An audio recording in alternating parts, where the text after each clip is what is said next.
Finland asked to go easy on U.S. troops in joint Arctic exercise? Finland just had to deny the funniest rumor of the year, that Finnish reservists were told they had to go easy on U.S. troops in the Arctic because it was getting embarrassing. Finland's response was basically, "We have no idea what you're talking about. Also, we're on the same team." As a former infantryman, I've got thoughts. Hey friends, Wes here, veteran of the U.S. Army Infantry with the 101st Airborne Division, and Air Force veteran because I like steak and lobster, and that's all there is to that. So, a story in the Times said that during Joint Viking, a big cold weather exercise up in northern Norway, U.S. troops struggled and exercise controllers allegedly asked Finnish reservists to stop beating them because morale was taking friendly fire. That line went viral because it hits a perfect social media nerve.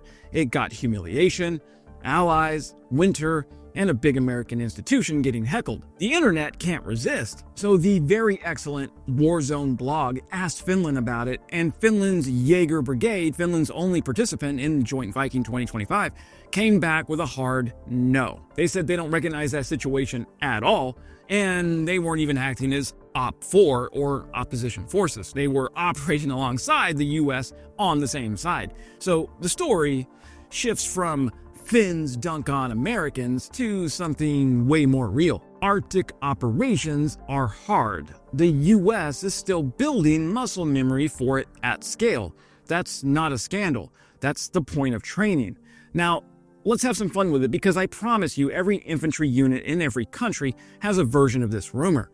Now, here's the thing about exercises that civilians don't always see. An exercise isn't a street fight behind a bar. It's a controlled lab. Somebody writes learning objectives, somebody decides which side starts in a bad position, somebody decides which tools are available, somebody decides who's allowed to win a specific lane so the other side can practice recovering. Then a clip or a quote leaks and the internet declares an entire military branch washed based on one moment stripped of context. I've lived the ground version of this. You can take a strong platoon, put them in a bad start point, restrict comms, restrict vehicles, give them a mission with a clock that's intentionally tight, then watch them look like amateurs for 20 minutes. Not because they're amateurs, but because the exercise is forcing a lesson. If you want to train casualty evacuation, somebody has to get hurt in the scenario. If you want to train resupply under contact, somebody has to get squeezed. If you want to train cold weather injury prevention, somebody has to learn that sweat is the enemy and wet gloves are a slow motion disaster. So when I hear they told Finns to stop beating the Americans, my first reaction isn't outrage. My first reaction is, what exactly was the lane, who wrote the scenario, and what restrictions were in place? Because exercises can make anyone look bad on purpose. And then there's the Arctic piece. Cold weather doesn't care about your rank. It doesn't care about your budget. It doesn't care how many LinkedIn posts you've written about leadership. The Arctic will humble you quietly and then kill you politely. So let's talk about what makes Arctic operations so punishing, in infantry terms, not PowerPoint terms. First, your body starts betraying you. Cold weather injuries aren't dramatic at the start. They're sneaky.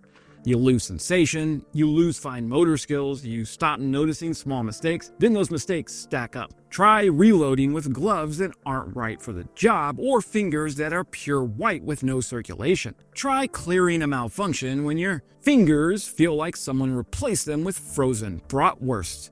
Try treating a casualty when your hands don't want to cooperate and your casualty is losing heat faster than you can work. Sorry, all this cold weather talk is making me cold. Second, your gear turns into a problem. Batteries die, plastics get brittle, lubricants behave differently, metal sucks the heat out of your hands, optics fog, weapons need different maintenance rhythms.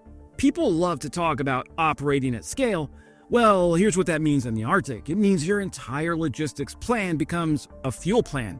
Fuel to move, fuel to heat, fuel to cook, fuel to keep engines warm enough to start, fuel to keep comms alive, fuel to keep generators running. And fuel gets heavy, which means more vehicles, which means more maintenance, which means you start living inside of a math problem you didn't ask for. And trust me, math sucks. Then the terrain is trying to ruin your day. Snow hides hazards, ice changes movement, slopes become traps, a short distance becomes a long distance because you're moving slow and burning calories like a furnace. Your simple route becomes a maze of lines you can't see, and each step costs you more energy. Then the Arctic punishes bad discipline. You sweat on a movement. Then you stop, and your sweat becomes a cold blanket that drains you. That's how people get wrecked, not by dramatic blizzards, but by small, dumb choices repeated. As an infantryman, you learn quickly that in cold weather, you don't dress for the start, you dress for the work. You vent, you manage layers, you fight the instinct to bundle up until you're soaking yourself from the inside. Now you take all of that and add one more thing: interoperability. Joint Viking isn't only about who shoots better, it's about getting 9 countries to operate together, communicate, deconflict, share space, and not turn a training lane into a paperwork war crime. That's why you see NATO winter instructors teaching foundational skills, like cold weather injury prevention, or Arctic terrain analysis, or maintenance, or shelter construction. That's the basics. That's the stuff you don't get to skip. And here's the part that makes the Finnish angle so funny. Finns, Norwegians, and other Scandinavians grew up with this as normal. Their militaries bake this into doctrine. They don't treat cold weather as a special event. They treat it as Tuesday. So, of course they look good in the Arctic. That's home field. That doesn't mean the US is helpless. It means the US is building reps. And you build reps by getting uncomfortable on purpose. Now, back to that rumor itself. Finland says they weren't even opposition forces. They were alongside the US on the same side. Could an instructor have made a comment that got warped into stop beating them? Sure.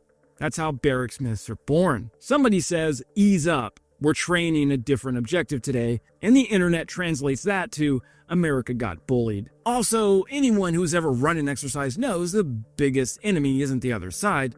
It's the schedule. Controllers will pause a lane, reset a lane, change the intensity, shift the objectives, and move on because the exercise is trying to teach specific lessons and nobody wants to spend 3 days on a single ambush scenario while the rest of the training plan burns.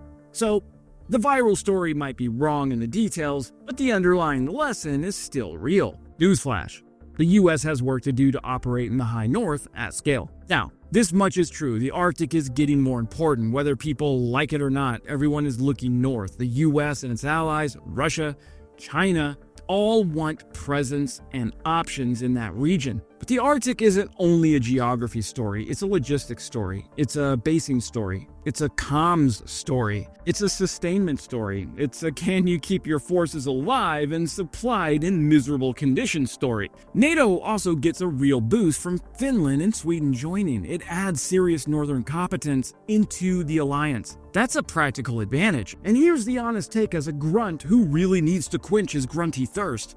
Most military capability isn't about having the fanciest widget.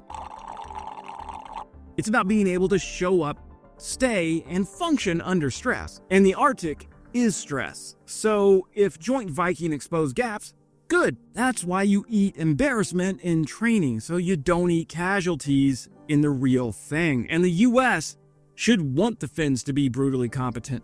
Same with the Norwegians. Same with anyone who lives and breathes in this environment, because the entire point of alliance warfare is that you don't all have to be world-class at the same time.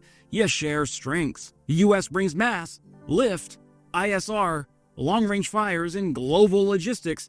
The Nordics bring, we've been doing this winter warfare since before your unit discovered moisture-wicking layers. Hell, before your country was even born. If they're talking to the US, that is. Put those together and you get a better force. So did Finland get asked to go easy on US troops? Finland says no.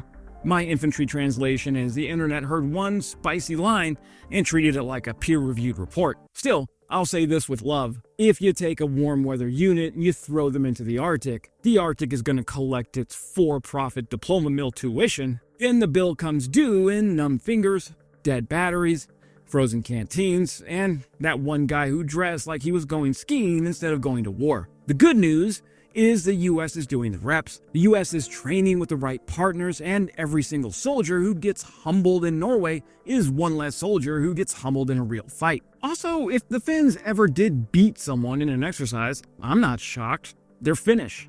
They treat discomfort the way most people treat coffee. It's part of the routine. The real embarrassment would be pretending the Arctic is easy, then learning the hard way, and that's one lesson the US doesn't need to learn twice. That's it for today, my friends. Don't forget to subscribe because it helps me show my former egomaniac boss that I know what the I'm doing on YouTube. And as always, glory to Ukraine. Glory to the heroes. Crimea is Ukraine.